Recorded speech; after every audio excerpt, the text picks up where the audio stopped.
Hello, everybody, and welcome to another episode of Veeam's Friday Tech Bites. My name is Melissa Palmer, and I'm joined by my good friend and colleague, Kirsten Stoner. Kirsten, how are you today? Hi everyone, I'm doing great. It's a sunny day here in Columbus, Ohio. It's Friday, so you can't really ask for much more than that, right?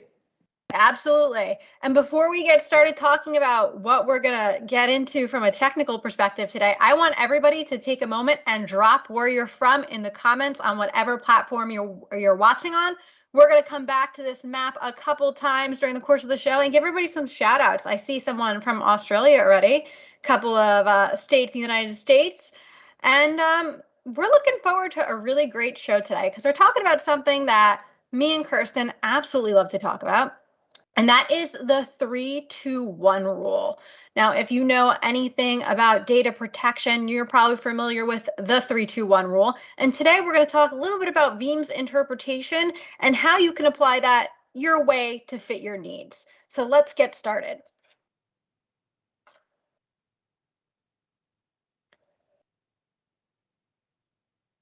If we can go to the 3-2-1 slide, we're going to explain this. And if you notice, we add a couple of extra special things here at Veeam. Kirsten, can you explain this whole 3-2-1 for our viewers? Yeah, so the 3-2-1 rule has been around now for a while. When I first started at Veeam centuries ago, I'm just kidding. That was one of the first things I learned was the 3-2-1 rule. You have to have 3 copies of your data, 2 on different media, 1 which is off-site. And then as you know, new technologies have developed, new threats are occurring on our data center and more sophisticated threats. Veeam's added these extra 2 steps for extra protection. And what are those steps, Melissa? Absolutely. So now we're going to add on to 3-2-1, add another 1, add another 0. So 1 copy, which is offline air gapped or immutable. We love talking about immutable backups at Veeam. And we want to have 0 efforts after automated backup testing and recoverability verification. Why? Because at the end of the day, it's not about backup. It is about recovery. So if you can't actually recover your data, does it even matter if you backed it up in the first place, Kirsten? No, it doesn't. So when we talk about the longer form rule, the 3-2-1-1-0 rule, we have to give Rick Vanover some credit. He's on vacation today. Rick, we hope you're having a wonderful time off, and that's why we're in charge today. But he calls it the zip code of availability, 3-2-1-1-0. And I personally like to call it the ransomware recovery formula, because we're talking about 1 copy being offline, immutable, or air gapped, and testing that recovery to make sure that you're ready. So everybody watching today, I have a question for you. What would you apply the 3-2-1 rule to in your life? I'll start. So leave everything in the comments. We want to know what you want to apply this 3-2-1 rule, right? 3 copies of your data, 2 different media, 1 offsite copy. For me, it is coffee. I have a bunch of different coffee machines. I have 3 different ones. I have some that use different types of media. So some use ground, some use K-cups, some use Nespresso like those little Nespresso capsules. Like I have everything covered.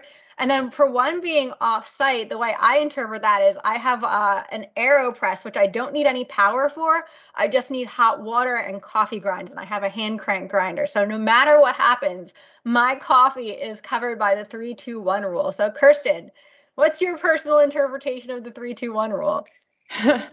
um, I was thinking about this and I was thinking, I was thinking about towels because right now I currently have to do laundry so bad in my apartment. And so it's always a general rule of thumb to have, 3 full sets of towels. And honestly, if you do look it up on the internet, it says 2 full sets per 1 person per household. So like I'm the 1 person in my household, so I have 2 full sets, but I have that extra set just in case I don't want to have to do laundry. And I don't have the time to do laundry.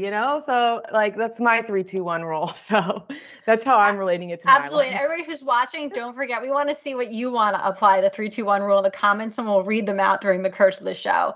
But since we're adding the 1-0 Veeaminess today, we want to dive a little deeper into offline, immutable, and air gapped. So we have kind of this whole recipe at Veeam, how you can put together the perfect solution for yourself based on your requirements. So if we go to the slide on offline, immutable, and air gapped, I'm going to do what Rick always does to me when we present this slide. So Kirsten, what is your favorite way to protect your data on this slide?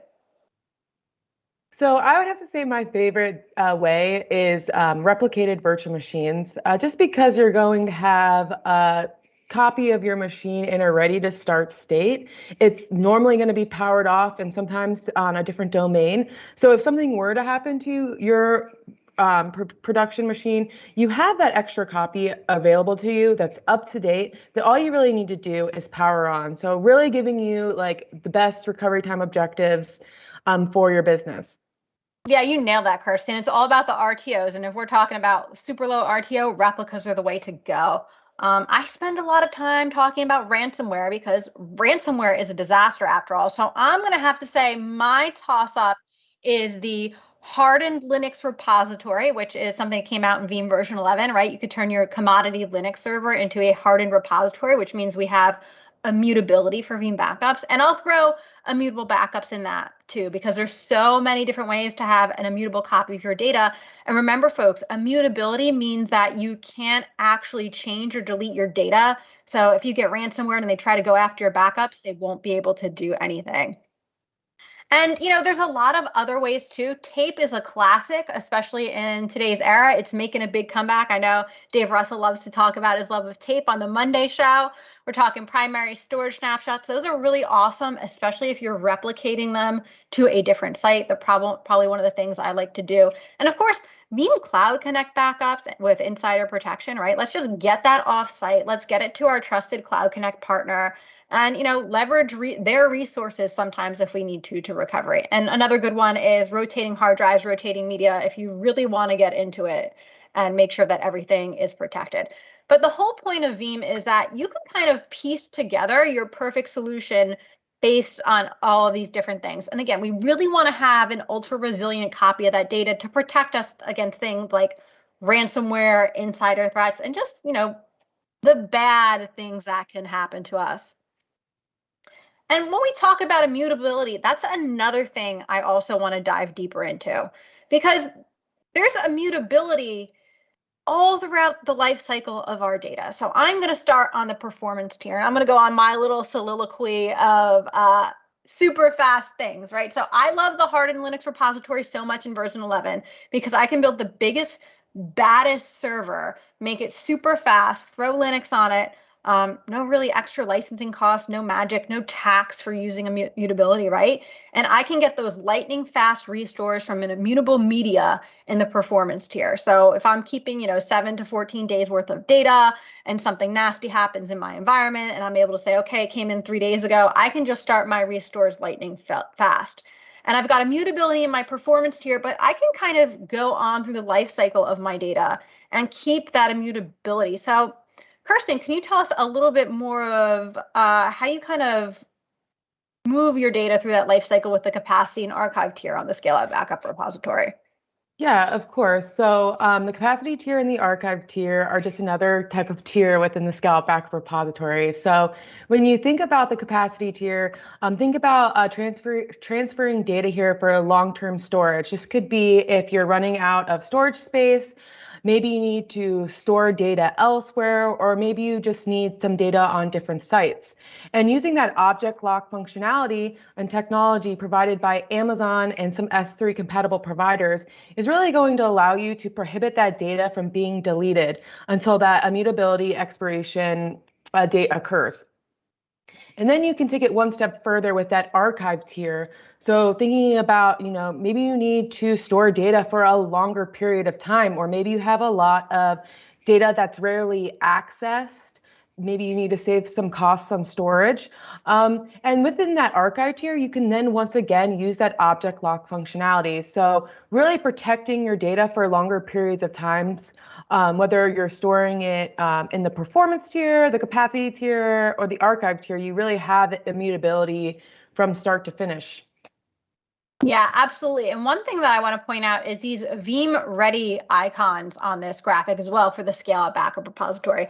The scale up backup repository is super simple to make. It's a matter of connecting up all your repositories into Veeam and then just logically putting them together. And then based on the policies you're set, your data will automatically progress through this tier as you deem fit for your business. And of course, we have the Veeam Ready program where we're working with all of these different industry partners, right? All these different technology vendors, storage vendors. We've got object with immutability, object storage, repository, which means that there's a solution for you no matter what your requirements are. Chances are, whatever you're using today for your storage vendor or whatever, they're probably in one of our Veeam Alliance programs, which means you can continue using what you're used to, right? Because we're a software-based solution. Take it a step further. If you're looking for some new things to add, right? You want to get started with immutability. Maybe you want to look at the object with immutability certified partners, right? There you go. We kind of have everything you need to help have your Veeam team put together that solution for you that will keep you protected through the life cycle of your data. But now we've had so much great interaction today that I want to head back to the map and give a couple of shout outs for everybody that's joined today. So in North America, we've got Canada, Ohio, Texas, Jamaica, Mexico. We've got New Jersey in there. We've got Georgia in there. We've got Ohio, of course. And if we go on to Europe, we've got Slovenia, Romania, France, Serbia, Turkey, Italy. And if we move on to Africa, we've got Kenya, UAE, Iran, and then finally rounding it out with India, Singapore, and Thailand. So everybody be sure to drop where you're from in the graphics. And hey, Australia, I think you were the first ones online today. Drop where you're from in the comments and we'll come back and look at the map again. But you know what's really funny is we've gotten a lot of great comments about the 3-2-1 rule, and the overwhelming response seems to be money and my bank account, right? So I don't know if we want to make our bank accounts bigger or protect them, but I would not mind 3 copies of a bank account. I know that for sure. Everybody wants more money.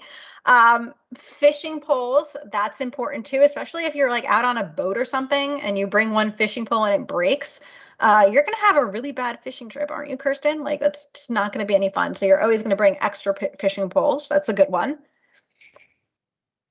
We've got drinks. Okay, so 3 alcoholic drinks, 2 containers, glass and can, 1 with ice. That's a pretty good interpretation of the 3-2-1 rule. And then we have a viewer from Romania that has 3 different types of comms. They've got fiber, which I just got fiber internet. It's really nice. A DSL backup and satellite if everything goes bad with 2 different UPSs. So this person is totally covered. And that's important, right? If you really want to make sure that you're getting your internet access and being able to watch these live streams or do these live streams, that's important. And then finally, tacos. I ate 3 tacos. I'll eat at least 2 more tacos. Okay, 1 more taco. I think everybody loves tacos. So if you have any more creative ways that you would implement the 3-2-1 rule in your life, be sure to let us know. But otherwise, let's continue on with talking about kind of the 3-2-1 rule your way and how you can make it your own with Veeam. So there's a thing about Veeam solutions, right? And we always have your back, right? Veeam is simple, flexible, reliable, and powerful. Veeam software, and I think, Kirsten, are we going to do, I don't want to spoil what we're doing next week, but there might be some demos involved. And you're going to see how simple it is to use some Veeam solutions, how flexible they can be when it comes to things like monitoring, maybe, and reliable, right? There's so many different ways to design a solution with Veeam that you know when something happens and you need to restore that everything's going to be available. You'll be back online quickly and you'll be powerful. So really, there's a solution out there to fit your needs. Kirsten, what is your favorite when it comes to the things we kind of live by here at Veeam? I would say the simplicity of the overall solution. I feel sometimes like, we hear about a feature, a new functionality of the product, and we might be like, oh no, like how do we even get started? But it's seriously like all you need to do is get get your hands dirty. You can't learn to swim without jumping into the pool and swimming. So like, and then once you get it set up, you're like, that actually was super simple to do. And now I'm using continuous data protection, or now I'm protecting Microsoft Teams. So Kirsten it's and I have really, some stories about how simple it is to use simple continuous data protection. I called her one day after V11 came in. I'm like, Kirsten, let's go set up CDP and let's not read the manual first. And we still had it up and running in, I think, about 20 minutes. I started building a VM at the beginning of us doing all our stuff for CDP. And by the time we had CDP ready to protect a VM, my VM wasn't even finished installing yet. So Veeam is really simple. So let's hit back to immutability real quick, because this is something that's really important. And this is also something that we've shamelessly stolen from Rick Vanover in one of his favorite talk tracks, is double and triple play immutability, right? So let me give you a couple examples of how, when we're talking about those 3 copies of your data, that you can really put immutability in at all different levels, like you saw in the scale out backup repository slide. So double play immutability, this is one of my favorites, and I have a lot of customers actually doing this today.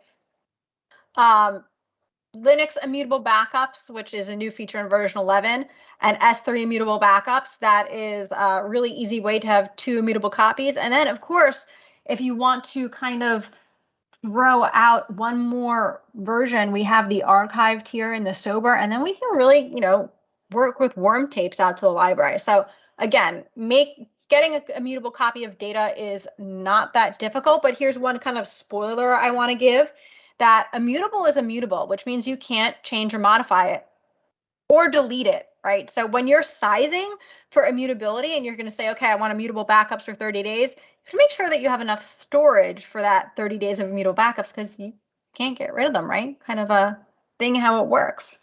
And speaking of a spoiler alert and immutability, next week, we're going to be talking about something really interesting. So Kirsten, tell us about what we're looking at right now. yeah, so when it comes to immutability, Veeam 1 has you covered. It's going to be able to provide that visibility and alert you on any immutability state and changes. So recently we, released a new version of 11A. And with this version came a lot of new enhancements and new alarms. And 2 of the new alarms was just the ability to track immutability. So you have immutability state, just making sure that the configured immutability setting is turned on or is turned off. It will let you know. And then also immutability change tracking, just making sure that your immutability isn't being changed or altered, especially if it's within policy that you need to keep it for a certain amount of period of time. So adding that extra visibility within your immutability settings and repositories is always a good idea to have, because you always need to be aware of what's going on. Exactly. Now we can kind of monitor it a little closer and report on it and kind of let you know exactly, hey, here's what's going on. Something's changed. So you can kind of get ahead of things. But I'm going to put you on the spot again, Kirsten, because we're going to switch gears a little bit and start talking about recovery. So do you remember how many different ways there are to recover with Veeam, Kirsten? I would say there's like 91 recovery 91. Is scenarios. Kirsten right? Kirsten is exactly right. There's 91 different ways to recover with Veeam when we put in all of our different options and all of our different ways to recover. And Kirsten, I'm going to make you pick your favorite. So I'm going to put you on the spot and say, what is your favorite way to recover with Veeam? So there's so many different ways to recover. Obviously, 91, so hard to choose. But when I was actually looking at this diagram earlier today, I had one idea in mind, but then I remembered another idea, and that was the quick rollback recovery feature. And this is basically just an incremental data restore. So instead of having to restore the whole virtual machine, when you perform a quick rollback, only the data blocks that are necessary to revert that virtual machine to a point in time are restored. So this is good for restores on the guest OS level. Think about maybe like an accidental deletion or an application error. It's a really easy way to recover, and it's pretty fast as well. So I would say that's my favorite restore That option. is a really good one. And if I have to pick my favorite, This is actually going to be hard because I'm all about the recovery, but I'm going to have to go with Secure Restore. So if you're not familiar with Secure Restore from Veeam, it is a way that we can actually scan your backups for malware or ransomware, a type of malware, as we're recovering them. So we can start recovering, start scanning, and if we find something, we've got a couple different options. So one, we don't find anything, just restore the server, we're good. Two, we find something bad, you can actually continue to restore without the network connected, which is good because a lot of times people will just restore to an isolated network anyway. Or three, just throw it away and we're going to start over and go back to an earlier restore point. So that's something that a lot of our customers think are really handy. And I would be remiss if I didn't mention like all instant VM recovery technologies on this slide, right? So the ability to get recovering super fast and be able to say, hey, we're up and running almost instantly off our repository, which is one of those reasons that having that fast performance tier is so important. So we've got instant VM recovery, Hyper-V, VMware, SQL, databases, the whole 9 yards. So let's head back over to the map real quick and see who's joined us. We have a bunch of other wonderful people here. We have Florida, Kansas, Iowa, and Massachusetts in the United States. And we have Colombia in South America. We've got Germany in the in Europe. I don't know why I would just say Germany, United States. I apologize. Germany and Europe. We've got South Africa chiming in. Welcome, South Africa. And we also have Pakistan joining us. So again, thank you all so much for joining us today. And if you have any other creative uses of the 3-2-1 rule, don't forget to let us know in the comments. Oh, we got one more. Phone charging. Okay, I am guilty of having a phone or another device not have power and be in trouble. So 3 ways to charge 2 devices at once, 1 off-grid battery. Yeah, I am notorious for having battery packs scattered all over my house to make sure that I can always plug someone in and plug in the iPad or the phone or whatever you need to. So let's keep talking about recovery and talk about how not all recoveries are created equal. So this is going to be a fun little game that we're going to play. And we're going to talk about how we might recover in different scenarios, right? So let's start with data deletion versus ransomware. Oh no, Kirsten, I've deleted all my important data, or I've deleted that VM. What do I do? Chances are you're just going to hop right back over into B&R and you're going to start just restoring those files or restoring that VM and everything's good. Now, ransomware is a special one, and we talk about that a lot at Veeam, but if it turns into, oh no, I just logged in and I'm ransomware, you don't actually just head over to the Veeam console and start restoring, right? That becomes a much bigger thing because it becomes part of the IT security incident response. Depending on what kind of ransomware it is and what's going on, and if you're regulated and if law enforcement is involved, how you recover might be different based on the scenario. So for example, if law enforcement involved it comes in and says, okay, we need to quarantine your whole environment because we need to do some forensics before we can even let you recover. You can't recover in place, which means you might have to be recovering to a cloud or a different environment or something like that. And again, it comes down to, do we know where the ransomware came in? Okay, we're just going to go back to before that restore point and start recovering. Or do we need to use something like the Secure Restore to help us find it as we're recovering? So data deletion versus ransomware, not all recoveries are created equal. Just like a single VM and a full site. Again, a single VM, hop on over my console, I hit that restore button, I'm good to go. A full site, that's really an orchestrated recovery, right? Because my applications might need to come up in a particular order. I might need to worry more about resource utilization and how many restores can I actually do at a time with some vSphere limitations. So that's really different as well. And then mission critical versus low priority recoveries, right? Mission critical recoveries, hopefully I'm using some form of replication or orchestrated recovery, so that's super simple, versus the things that, well, it would be nice to have my wiki with all the cat pictures running in the event of a disaster, but I don't have it right now. That might just be something that we do a full restore on later, and we don't really worry about things like instant VM recovery or speeds and fees or anything like that. Like Kirsten, What would you say your favorite type of recovery on this list is and why? It's hard because I feel as if when it comes to recovery, the reason you have to recover is kind of like because you lost your data or you need to, something's down. So it's like honestly like a nerve-wracking experience, like, oh, now I have to recover. And you better have tested your backups, make sure you can recover. Absolutely. But I would say mission critical, just because we rely on our applications like every day. It runs businesses. It fuels sales processes, anything the business needs. So making sure that you can recover your mission critical applications in a timely manner to get back up and running is very important. Yes, thank you, Veeam CDP is all I have to say. So let's recap what we talked about today and some key takeaways.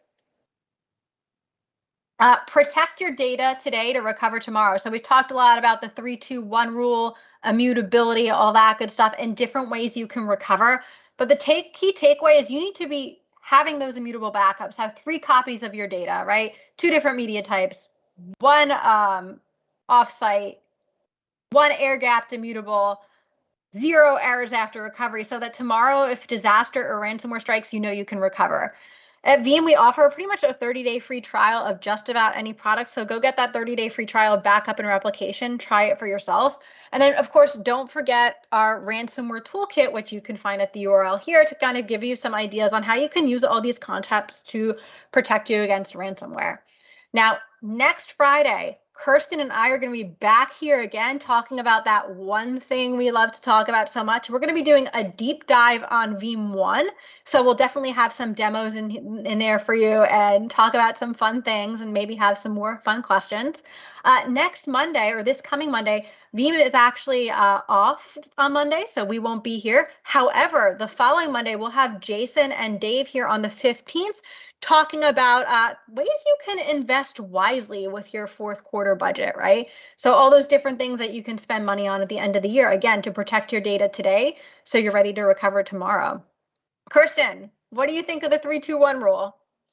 I think that what the audience has told us, there's a lot of different ways that you can apply the 3-2-1 rule in real life. Well, all the time, basically, not in real life. But I would have to say, like the coffee thing, I agree with you, Melissa. Like I have to have my coffee, and that's probably my favorite outside data.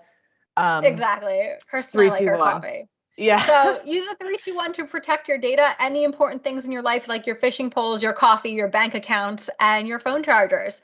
Thank you so much for joining us today, and we hope you have a wonderful weekend.